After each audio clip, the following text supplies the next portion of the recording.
Okay, I better put out some announcements. I'm here all by myself for now. Um, Hi, Joe. How you doing?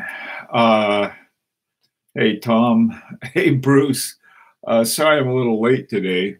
Hey, Rich Buddy. How you doing? I just got back from Boston. Hey, Kurt. Marco, how are you? And Mark, the what I want to do, I want to talk about today. Somebody had asked me about this particular watch they were interested in, and there was a 70% premium on it. In other words, it's going to cost them 70% more than the list price. And so, what I thought I'd ask you is, what kind of watch would you pay a premium for? By the way, can anybody hear me okay? If not, let me check something real quick. Right, let me see. Internal mic, good. Output, input, output. Okay, good. Okay, oh, okay, great. Sometimes my headset. But anyway, I just thought I'd do that. I did not pay premiums on watches, cars, or anything like that. Neither do I. But some people do, and willingly. So I say, oh, I was able to get it. I never thought I'd be able to get it. And they only charged me 50% premium. Hey, Zeus, how's it going? Heels just, how are you? Okay, great. So let's talk about that. I'm gonna take a look at some of the things that people pay premiums on, some of which I don't think they even realize are premiums. Have any of you ever bought a watch at through an auction, through an online auction? Anyone? No? Okay. Well, if you do, I have. Well, I didn't buy a watch, but I bought something. I was going to buy a watch. Marco, you have. Okay, good. I'd pay what the watch is worth to me. If that's a premium, so be it. Okay, that makes sense. Yep. Okay, well, that's one thing. There's a premium every time you buy a watch through hi, Franken, Michael, and everyone. Yeah, okay, in the bids.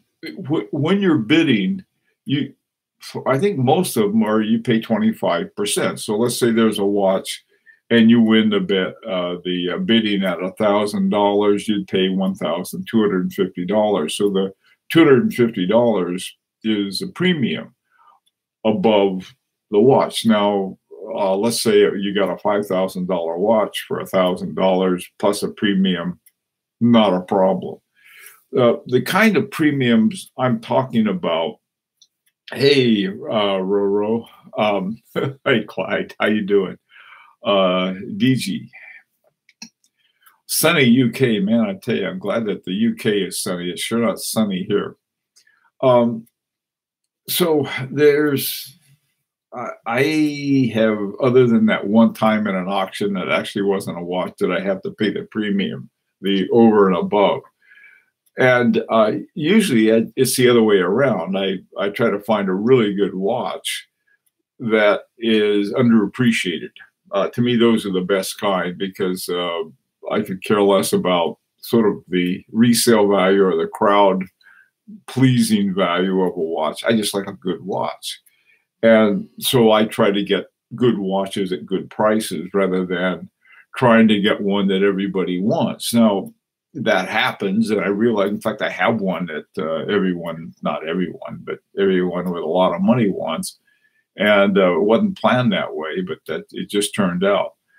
So, so let me ask you, if you, other than at an auction, have you ever paid more than we'll say the list price? Let's say the list price on some Rolexes, let's say $5,000, and the premium is 2,000. This 7,000, but if you don't pay the 7,000, you'll have to wait forever to get it. So one, has anybody ever done that? And two, what would the kind of watch be that you'd be willing to pay a premium on? Come now. We need responses. Okay, tough with current market actual auction sites unless folks don't turn up. Issue if it ends up winning. Okay, by definition. Yeah, well, by definition you have. Just the sales tax on most of mine. The sales tax really isn't a premium. That's a pest. Actually, I even try to avoid that. So far, our state, if you buy something out of state, you don't have to pay sales tax on it. But I'm afraid that's coming to an end. I think in January they're going to add sales. We're going to have to pay sales tax if we get something out of state. There are very few states that don't have sales tax. States like Oregon, they have no sales tax. So, somebody buys something there on any other way. I almost did on a Rolex Batman. Okay, well, that's the kind of watch that I've heard these stories about. The thing that I watch crazy, the thing that surprises me or disappoints me, I guess, the whole idea of a premium is one because the watch, more people want it than they make available. Now, one strategy, of course, is to keep, increase the demand by whatever means they do that, and keep it back. One right now that I know of is a FP Journe Chronomet Blue. People right there, the New York boutique has a waiting list of, I think, 93 people waiting for that, and they get one a month. And so, I figured it out. It'd take almost 8 years if somebody signed up for that. So somebody came along and they said, well, I'm going to give you some extra money. Okay, Marco, okay, bought a Rolex Batman 2 years ago for my ED new for $7,800. Now, I don't know what that means. Is the new Batman, is that the regular price or whatever it is? Hi, Abdul, how you doing? What is that? Okay, let's see what you got. I've only bought pre-owned except for my overseas Speedy, and that was from a gray market. Way to go, Bruce. I'm with you. I'm not paying. That's the MSRP. Okay, thanks, Clyde. All right, so let's see. All right. Vintage, well, yeah, vintage you do sometimes, a lot of times. But I mean, just, like, going down, getting a new watch that's not a vintage watch. Well, it could be a vintage watch. If you get a watch that is, well, yeah, a vintage watch, that's hard because of inflation, all kinds of things. One of the problems with vintage watches is that the price of gold has just skyrocketed, just incredibly, since even the beginning of the 21st century. It was around $200 an ounce right around early 2000s, and now it's up to, I don't know, $1,400, $1,500 an ounce. So that's sort of weird. Okay, almost any steel sports Rolex in premium condition used will go for over MSRP. Okay, well, that's I mean, is that from the dealer? Let me see. I'm on the Chrono Blue waiting list, number 32. Said 2 years. Yeah, that sounds about right. Hi, Michael. Good evening. Had a great day. My closest Rolex dealer today. Good for you. I don't have a Rolex dealer. All right. I think auctions are a way to get watches that are not that wanted with great prices. Premium always if you wanted to watch right now. But from what I know about auctions, if you're lucky, it's like anything else. If you're lucky, you can get great deals on auctions, even with the 25%.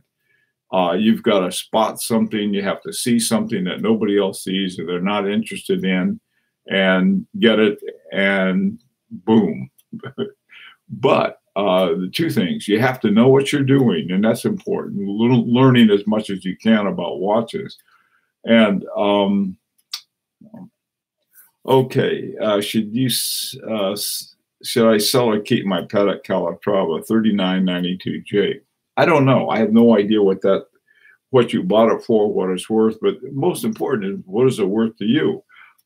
My Calatrava is a 3468, and I could probably make a couple thousand over what I paid for it. But do I want to do that? I don't know. Maybe I do, because there's another Calatrava. There's not a Calatrava, but a gondola that I want that is not very popular, but it's cool, I think. Okay, let's see what you got. Luxury goods, just a matter of getting it first. Yeah, that's true. Finding the one that everyone else wants first before everybody else finds it, I think that's important. 18 months ago, I was offered an unworn Polar Daytona for $12,750. It turned down thinking the price would fall today. Now they're up to $18,000. Yeah, Dave, it looks like, that happens. If you don't really actively engage in things, if you don't turn down good deals or buy bad deals, you really haven't been collecting watches. Nobody has a story that has every ending is happy. Hey, Kaz, how you doing? So, yeah, you say, oh, if I'd only got it then, I would have been this. That's true. That was true with everyone. I would have kept my early Apple stock, and I'd have been crazy rich. I would have bought Cisco Systems when they were as an IPO. Okay. But I don't like the huge watches. Okay, Marco, that's an interesting point. Marco says he doesn't like huge watches. And the thing about watches is that the sizes are up. Did you sell your beret for a premium? Nobody's met my premium, even though I've had several offers on my beret, Clyde.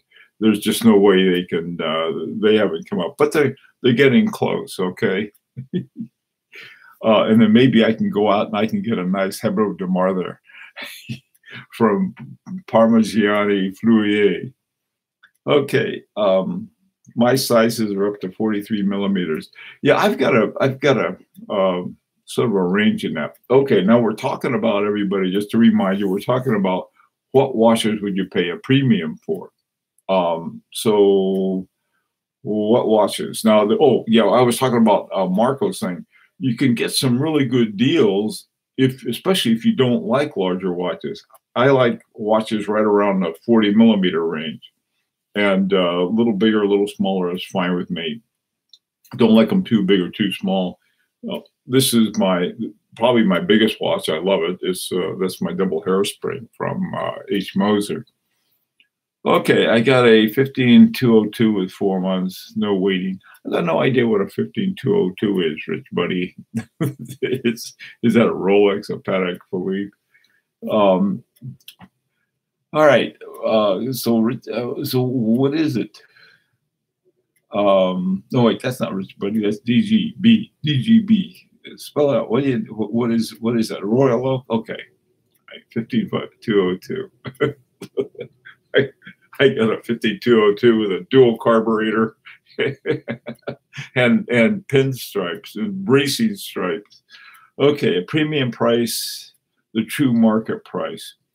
Dave, that's true in that sense. It is a true market price in the sense that what someone's going to pay for it. Now, are you going to be one of those people who are going to pay the extra price or not? I don't have to be. The only time I ever, I think, bought a watch for full price was, a couple times maybe. No, wait a minute. Just once. And that was on a Harbring 2. There was, Harbring 2 has a fair price, and nobody budges on that. And so I got it. I would pay more for a Daytona, but not almost double like what they're asking for now. Okay, Rich Buddy, if you really like Daytonas, okay. I don't dislike them. I mean, it's funny. There are a lot of watches that people just absolutely love that I could care less about, and there's a whole lot of watches I like that everybody could care less about. But you know, different strokes. Okay, I tried to pay a fair price, but they don't sell watches at my state fair. That's too bad. Okay, where are we? If Breitling creates an elegant diver with a good movement, one fitting on with the best, I might pay a premium. Well, I tell you, don't hold your breath, Michael. That's all I got to say. Breitling is one of those companies that's on my Santa's not so nice list, because they and IWC and still Cartier, all of these companies, and Panerai, they still try to slip in inexpensive movements and then they want to charge premium prices for it. This is my answer to that. This is a movement. This is a Chinese clone of, I think it's a 6498, a unit is 6498, and it's got a swan neck regulator on it. This whole thing, when I'm finished with it, $100 tops. All right, and I didn't pay a premium. They got this cool box with it too. You know, if I get impatient for something, that's what I've got to do. The finding a good buy, you don't find it in popular watches. I don't know how that's possible. I think in a way, Dave put it right when he talks about a premium price is the true market price, in the sense that whatever somebody is willing to pay is the true market price, not what somebody would like to have. Now, on certain good watches, hi Aza, on certain good watches, I mean, certain excellent watches that, you know, they don't have a lot of crowd appeal. Those are my happy hunting grounds. Finding some really great watches at some great prices, you can do that, and it probably does go back to that. Hi, Rudy, how you doing, man? We were just talking about the what you'd pay a premium price for. So anyway, trying to get some different ideas. See, the ones that everyone has been talking about so far are exactly the ones that people do pay premium for, like the Daytonas and some of these other ones. It depends on how much you want to watch and how deep your pockets. Of course, that's true. Would the so-called sought-after prices be so popular if they lost 30% on purchase? Well, see, here's the thing, David. If you buy a watch on the basis of the resale value, you know, then to me, you're not buying a watch. You're buying a resale value. You might as well take a, I bet this is a robot. Let me see, robot or not. Well, yikes. Okay, got rid of the robot. I never lay above retail. Okay. That's the same as laying out money, Clyde. that folks don't speak like that outside of certain regions of the country. Sorry. Okay. Okay, bought an extra TOS. Let me see. Put on a deep Yorkshire accent. Vegas. Hey, Vegas, how you doing? All right, yeah. You take, for example, the to me, my favorite Parmigiani Colpa is the Hebdo Damari that Clyde got. That thing is just an incredible watch. I love that watch. except Clyde got it. Anyway, the watches that you're mentioning, you've been talking about value in terms of market value. All right. Dave Lee was right. It was exactly what we're talking about. We're talking about market value. But let's quit talking about market value and talking about horological value. And if it's just market value, I can tell you how you get 100% back. You can, take a $20 bill, whatever you want, strap it to your wrist and say, look at the resale value on it. It's just pretty good. And you'd be right. But I mean, what's a horological value? If you don't have any horological value, why are you buying a watch? I mean, if it doesn't have something about it that has a horological value. If you want it as an investment, I don't know, Bitcoin. Hi, Jacko Jacks from Serbia. How you doing? So anyway, this is sort of the way I look at it. And so now, would I pay a premium? If somebody offered me a Philippe Dufour at double the price, I'd grab it. Me and several other people who love those, who just think that's one of the greatest watches. So yeah, I mean, but that's based on the fact that here you have this incredible horological instrument in either the simplicity or the duality that Philippe Dufour made. So that I would really go nuts about. Clyde, horological, the horolog. Let me put it this way. Let me put it in a way that's clear. The TikTok value, how does that sound? All right. So the TikTok value versus just the financial one. Okay. All right. The highest compliment one collector can pay, another is you suck. Yeah, that's true. And you do for buying that watch. You got a great watch. It was a compliment. Clyde's right. Okay, let's see what it is. Redskins privates. Can you help me? The source Peizu 7001 and a 38.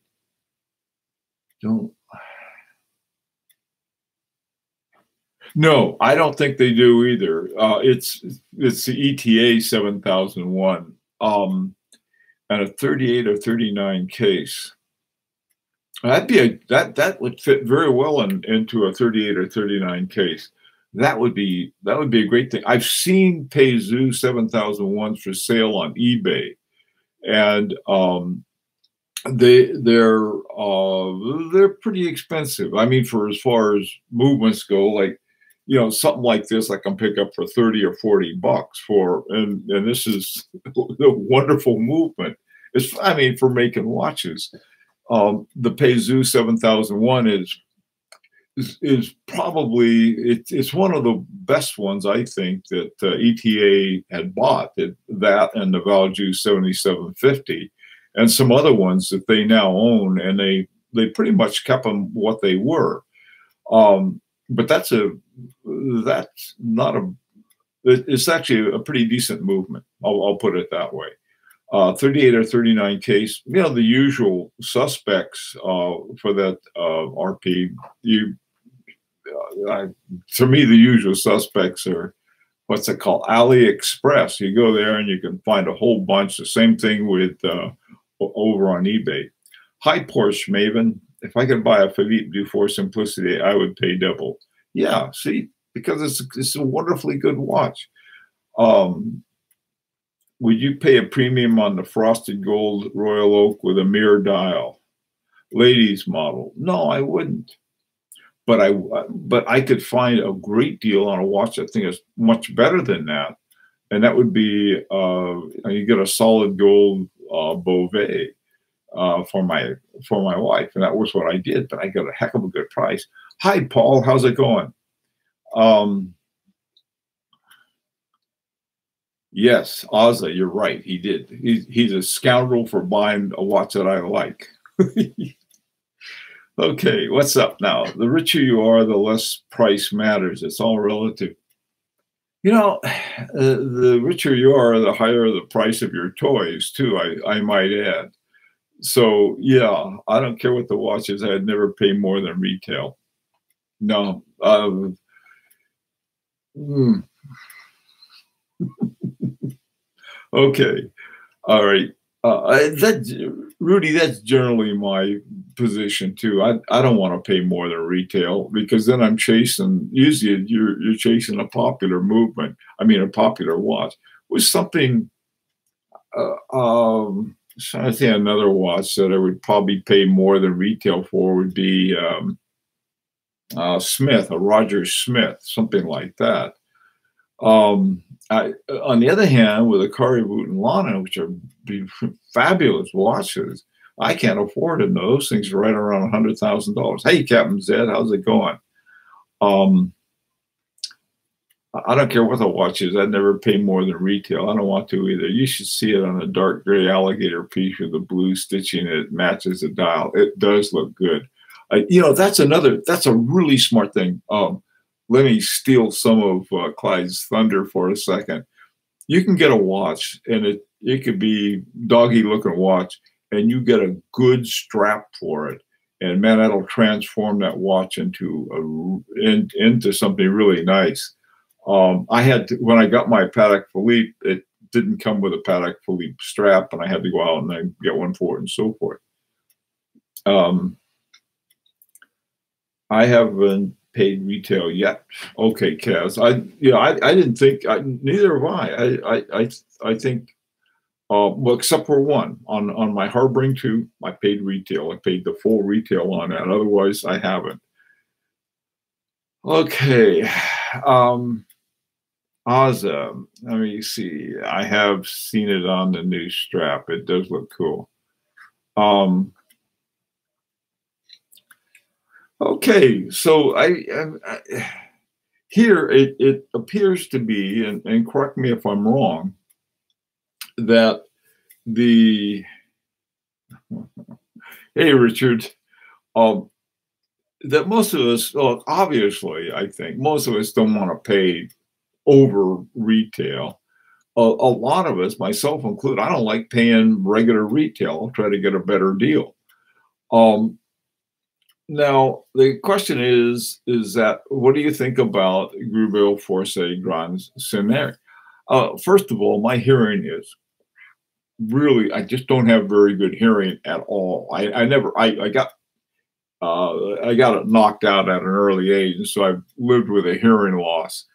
And so the Sonore, I think it'd be playing the Battle Hymn of the Republic, and I couldn't. I'm barely able to hear it. So that's more of a general thing. But a Grubel Force in general, man, I'd love to get one of those watches. But again, I not only can I not afford one, I couldn't have. I mean, if somebody came along and needed money in the worst way and say, "Hey, I'll give you this at half a retail," I'd be very interested.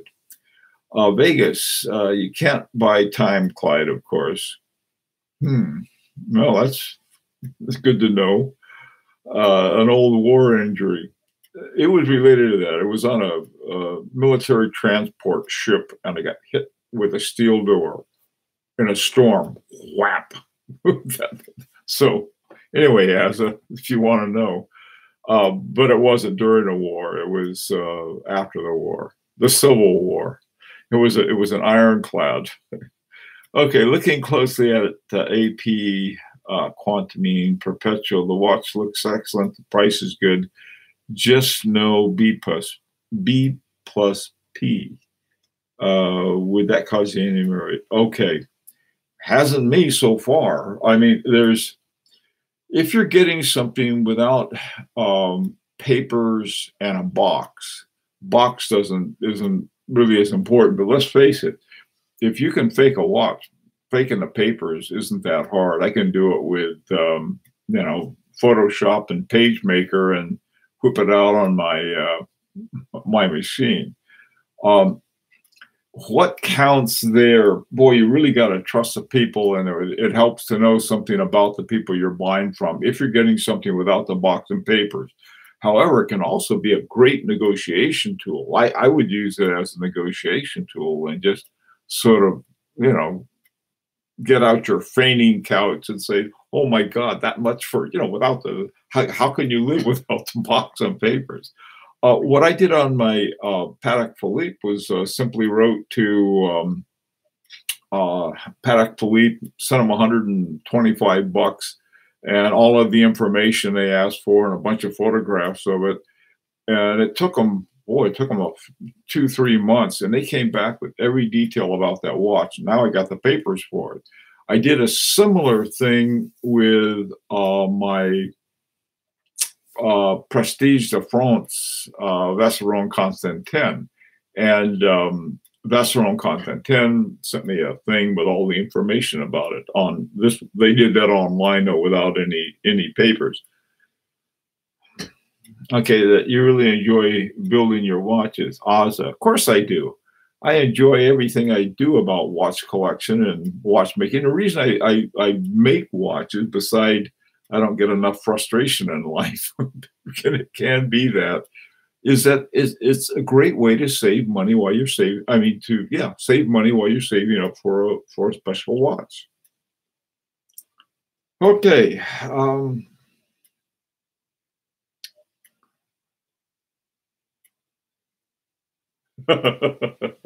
Oh, Vegas.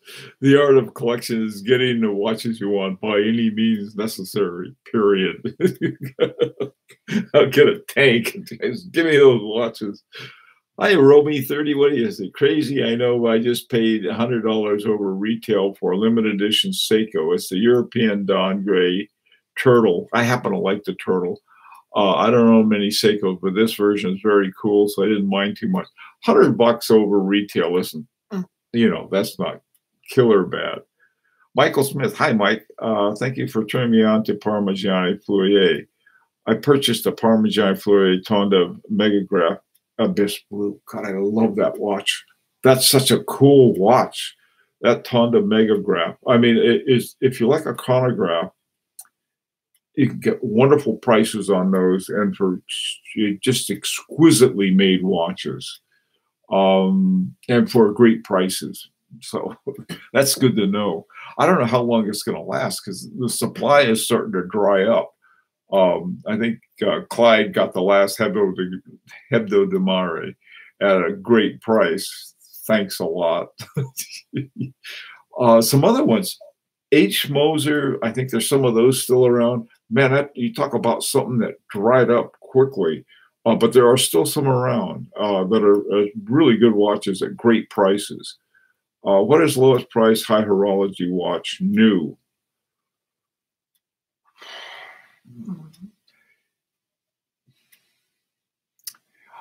I think if the lowest one is probably a new one. Now, if do you mean new in terms of full retail price, or do you mean new in terms of hasn't been never been worn, that kind of thing, something that's sat around the shop for a while?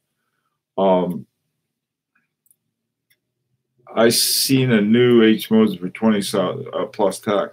Yeah, I mean there are some. It's a very expensive watch.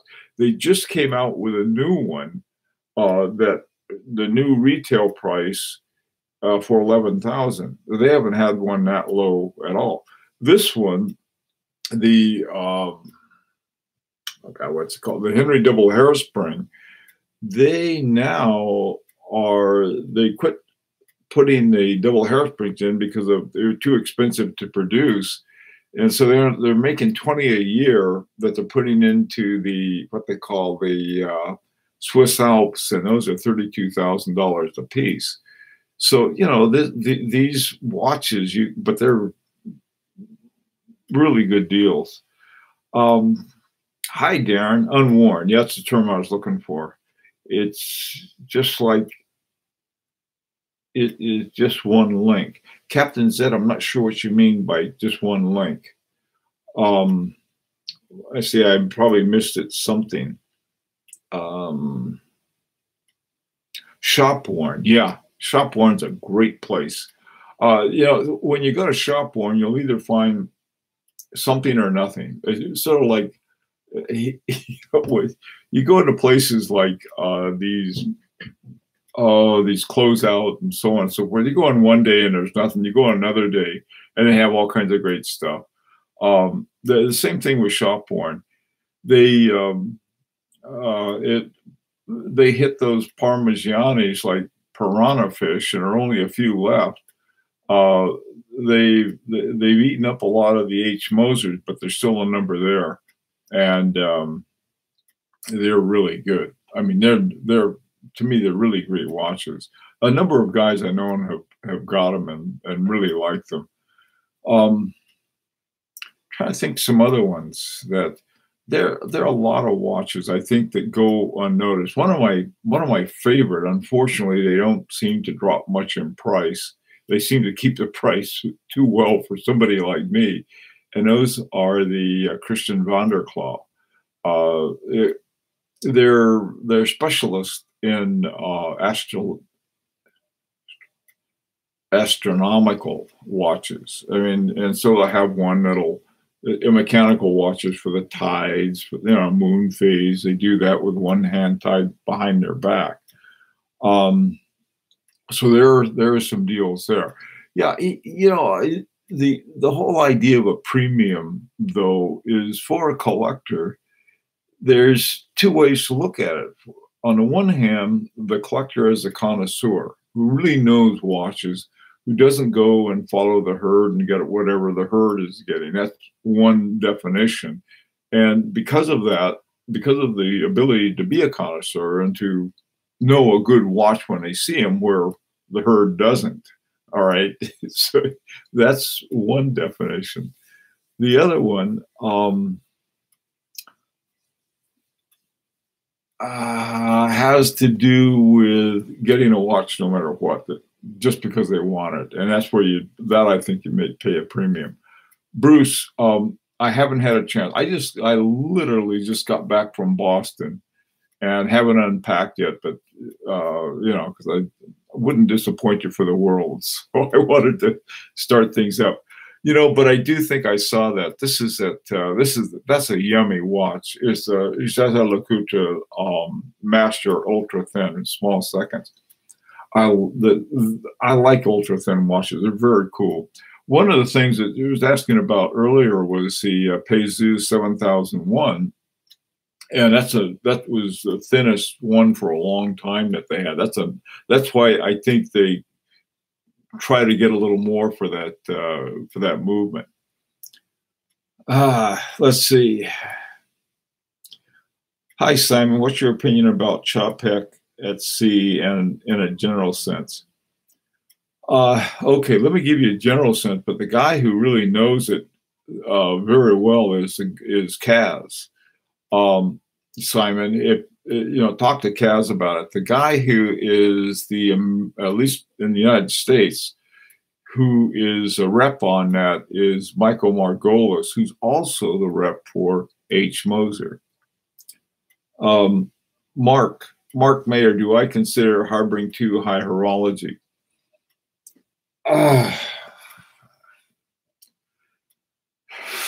Boy, harboring too is to me such a rare bird that we see so little of. Here's a guy who has talent to spare. He really does. He just won another Grand Prix award. These guys won 4 already. And here it's, you know, he and his wife and his dog make up the entire company. They turn out like 100 or so a year in their full production.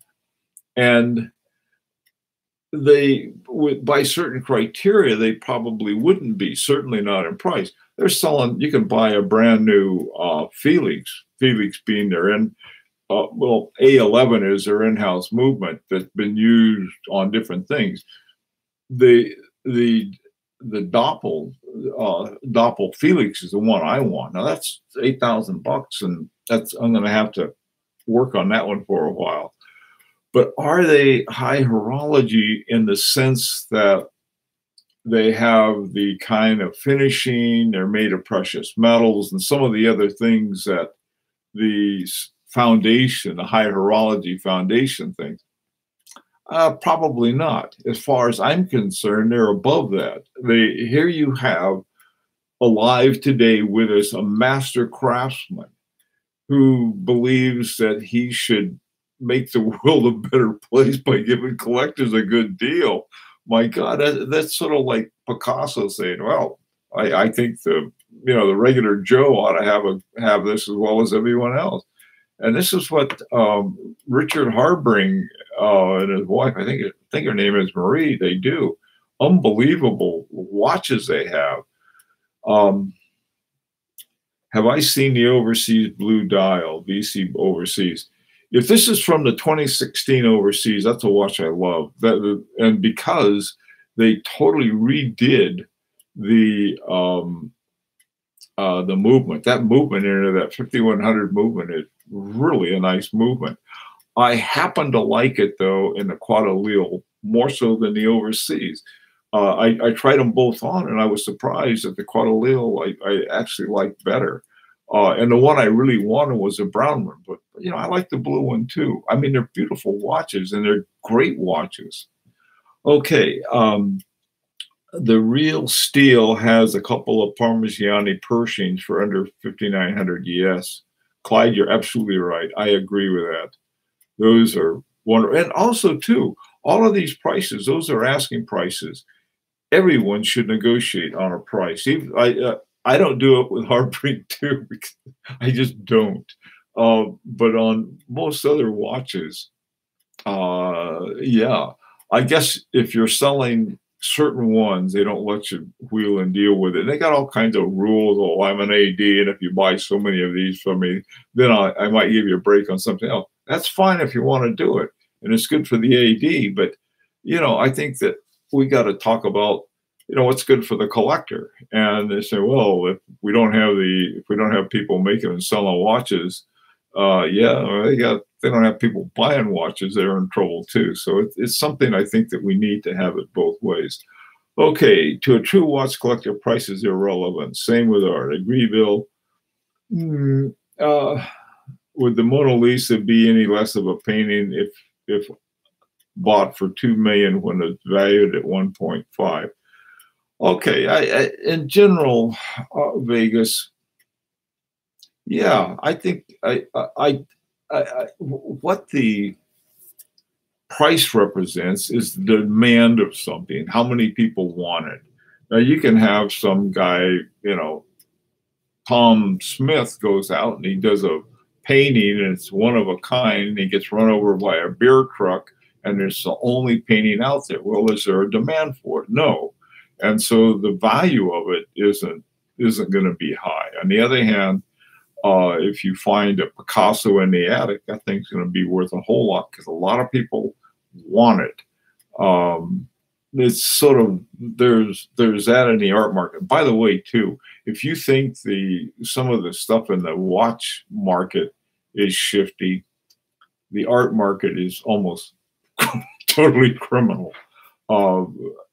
Elmer de Hory's story about how he forged everything. He said it wouldn't be possible without the help of the wink and a nod from some of the art dealers. I wonder about, a wink and a nod that, some of these super Rolexes coming out of these forgery shops is going to have.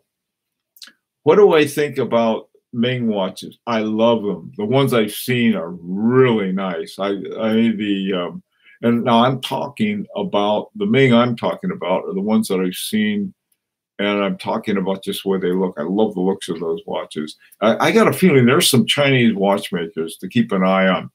If you go and you take up and you look at the membership of hold on a second. Michael, before you disappear off the top, Michael Smith, a new H. Moser at Sea Venture small seconds zoom for $8,500. Is that a good deal? And white gold, yes, I think it's a great deal. But if that were offered at that, I'd knock off 20% at least to start the negotiation, maybe knock off 30 for an offer. Okay, back to Ming. There's some Chinese and Japanese watchmakers who are really doing some incredible things. The Ming watches, I think, are very good. That's what I don't know enough about the movements to say much more about them. So Chen Wan Kim, maybe you can tell me something. Okay, Redskins. The Harbinger 2 is hand-built. Why wouldn't it be high horology? Redskins probably, this is what I'm saying. To me, it's beyond high horology. To me, it's exceptional horology. Hi, Bill, how you doing? And so it's like, this is a watch. If you go to the used watch market, you're not going to find very many Harbinger 2s. You'll find maybe one or two, but that's it. I mean, people who buy those things keep them.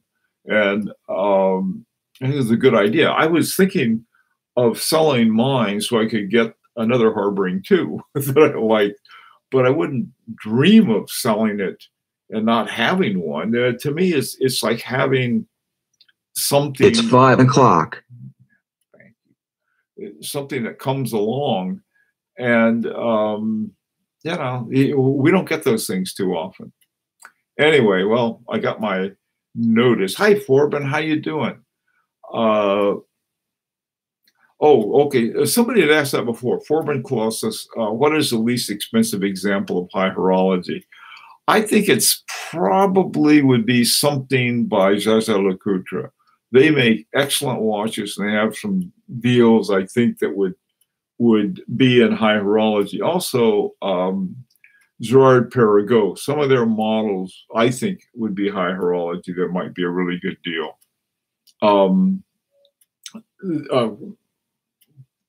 Parmigiani is another great example. Those things are, you know, they're asking a lot more, but they're great deals. Hey, Tom, there's a forum thread of a guy who makes incredible replicas of super rare watches with genuine parts that has ruined my trust. Man, I tell you,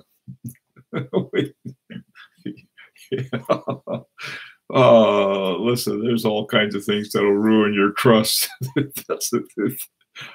Cohen 88, 40 viewers, 5 likes. Come on, guys. Oh, yeah, thank you very much. But okay, what about something from Zaza Gabor?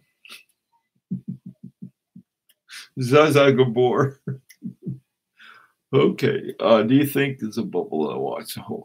Do I think a watch bubble? There may be. I don't know. I have no idea about a watch bubble. There's no bubble for me because I buy watches on the basis of good horology. And so good horology doesn't go up and down. What goes up and down are the prices. There's a difference between the value of something financially going up and down, but there's not the value of the quality of something. That's why I buy for quality. Okay. Hey, South NC 63 did pay retail 2 watches. Rolex Explorer and FP Journe Chronomet Blue. Right now, if you got a blue for retail price, that you've got a great watch. Hang on to that. Just for 2 reasons. One, I think they're cool watches, and that's sort of 1 through 9. Number 10 is that I don't think that's something you're ever going to lose money on. If you ever decide that you needed something. Okay. All right, guys, listen, the alarm went off. My wife may get mad at me, which is going to happen anyway. And so I want to thank you all for coming. And it was great discussion, at least to me, for what you guys said, not what I said. And we'll see you next Friday, I hope. Adios.